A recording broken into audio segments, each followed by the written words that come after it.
दोस्तों दिल थाम के बैठिए क्योंकि हम आपको बहुत ही ज्ञानवर्धक कहानी के बारे में बताने वाले हैं। तो कहानी की शुरुआत करते हैं और साथियों आप लोग से निवेदन है कि वीडियो को अंत तक देखिए। नमक हराम। काशी नरेश ब्रह्मदत्त का पुत्र बचपन से ही दुष्ट स्वभाव का था। वो बिना कारण ही मुसाफिरों को सिपाहियों से पकड़वा कर सताता और राज्य के विद्वानों, पंडितों तथा बुजुर्गों को अपमानित करता। वह ऐसा करके बहुत प्रसन्नता का अनुभव करता। प्रजा के मन में इसलिए युवराज के प्रति आदर के स्थान पर घृणा और रोष का भाव था। युवराज लगभग 20 वर्ष का हो चुका था। एक दिन कुछ मित्रों के साथ वह नदी में नहाने के लिए गया। वह बहुत अच्छी तरह तैरना नहीं जानता था, इसलिए अपने साथ कुछ कुशल तैराक सेवकों को भी ले गया। युवराज और उसके मित्र नदी में नहा रहे थे, तभी आसमान में काले काले बादल छा गए। बादलों की गरज और बिजली की चमक के साथ मूसलाधार वर्षा भी शुरू हो गई। युवराज बड़े आनंद और उल्लास से तालियां बजाता हुआ नौकरों से बोला, आहा क्या मौसम है, मुझे नदी की मंझधार में ले चलो। ऐसे मौसम में वहां नहाने में बड़ा मजा आएगा। नौकरों की सहायता से युवराज नदी की बीच धारा में जाकर नहाने लगा। वहां पर युवराज के गले तक पानी आ रहा था और डूबने का खतरा नहीं था, लेकिन वर्षा के कारण धीरे धीरे पानी बढ़ने लगा और धारा का बहाव तेज होने लगा। काले बादलों से आसमान ढक जाने के कारण अंधेरा छा गया और पास दिखना कठिन हो गया। युवराज की दुष्टता के कारण इनके सेवक भी उससे घृणा करते थे, इसलिए उसे बीच धारा में छोड़कर सभी सेवक वापस किनारे पर आ गए। युवराज के मित्रों ने जब युवराज के बारे में सेवकों से पूछा तो उन्होंने कहा कि वे जबरदस्ती हम लोगों का हाथ छुड़ाकर अकेले ही तैरते हुए आ गए, शायद राजमहल वापस चले गए हों। मित्रों ने महल में युवराज का पता लगवाया, लेकिन युवराज वहां पहुंचा नहीं था। बात राजा तक पहुंच गई। उन्होंने तुरंत सिपाहियों को नदी की धारा या किनारे कहीं से भी युवराज का पता लगाने का आदेश दिया। सिपाहियों ने नदी के प्रवाह में तथा किनारे दूर दूर तक पता लगाया, लेकिन युवराज का कहीं पता न चला। आखिरकार निराश होकर वे वापस लौट आए। इधर अचानक नदी में बाढ़ आ जाने और धारा के तेज होने के कारण युवराज पानी के साथ बह गया। जब वह डूब रहा था तभी उसे एक लकड़ी दिखाई पड़ी। युवराज ने उस लकड़ी को पकड़ लिया और उसी के सहारे बहता रहा। आत्मरक्षा के लिए 3 अन्य प्राणियों ने भी उस लकड़ी की शरण ले रखी थी, एक सांप, एक चूहा और एक तोता। युवराज जोर जोर से चिल्ला रहा था, बचाओ बचाओ, लेकिन तूफान की गरज में उसकी पुकार नटकारे में तूती की आवाज की तरह खोकर रह गई। बाढ़ के साथ युवराज बहता जा रहा था।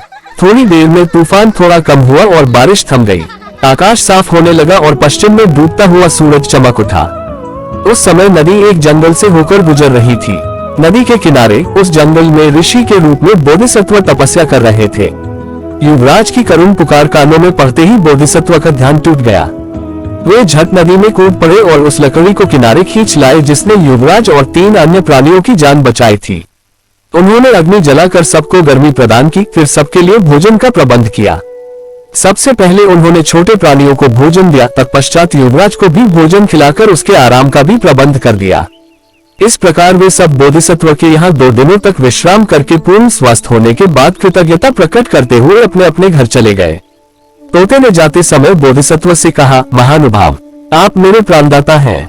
नदी के किनारे एक पेड़ का खोखला मेरा निवास था, लेकिन अब वो बाढ़ में बह गया है। हिमालय में मेरे कई मित्र हैं। यदि कभी मेरी आवश्यकता पड़े तो नदी के उस पार पर्वत की तलहटी में खड़े होकर पुकारिए। मैं मित्रों की सहायता से आपकी सेवा में अन्न और फल का भंडार लेकर उपस्थित हो जाऊंगा। मैं तुम्हारा वचन याद रखूंगा। बोधिसत्व ने आश्वासन दिया। सांप ने जाते समय बोधिसत्व से कहा, मैं पिछले जन्म में एक व्यापारी था। मैंने कई करोड़ रुपए की स्वर्ण मोहरें नदी के तट पर छिपाकर रख दी थी। धन के इस लोभ के कारण इस जन्म में सर्प योनि में पैदा हुआ हूँ। मेरा जीवन उस खजाने की रक्षा में ही नष्ट हुआ जा रहा है। उसे मैं आपको अर्पित कर दूंगा। कभी मेरे यहाँ पधारकर इसका बदला चुकाने का मौका अवश्य दीजिए। इसी प्रकार चूहे ने भी वक्त पड़ने पर अपनी सहायता देने का वचन देते हुए कहा, नदी के पास ही एक पहाड़ी के नीचे हमारा महल है जो तरह तरह के अनाजों से भरा हुआ है। हमारे वंश के हजारों चूहे इस महल में निवास करते हैं। जब भी आपको अन्न की कठिनाई हो, कृपया हमारे निवास पर अवश्य पधारिए और सेवा का अवसर दीजिए। मैं फिर भी आपके उपकार का बदला कभी न चुका पाऊंगा। सबसे अंत में युवराज ने कहा, मैं कभी न कभी अपने पिता के बाद राजा बनूंगा। तब आप मेरी राजधानी में आइए, मैं आपका अपूर्व स्वागत करूंगा। कुछ दिनों के बाद ब्रह्मदत्त की मृत्यु हो गई और युवराज काशी का राजा बन गया। राजा बनते ही प्रजा पर अत्याचार करने लगा। सच्चाई और न्याय का कहीं नाम न था। झूठ और अपराध बढ़ने लगे, प्रजा दुखी रहने लगी। यह बात बोधिसत्व से छिपी न रही। उसे राजा का निमंत्रण याद हो आया। उसने सबसे पहले राजा के यहाँ जाने का निश्चय किया। वे एक दिन राजा से मिलने के लिए काशी पहुँचे।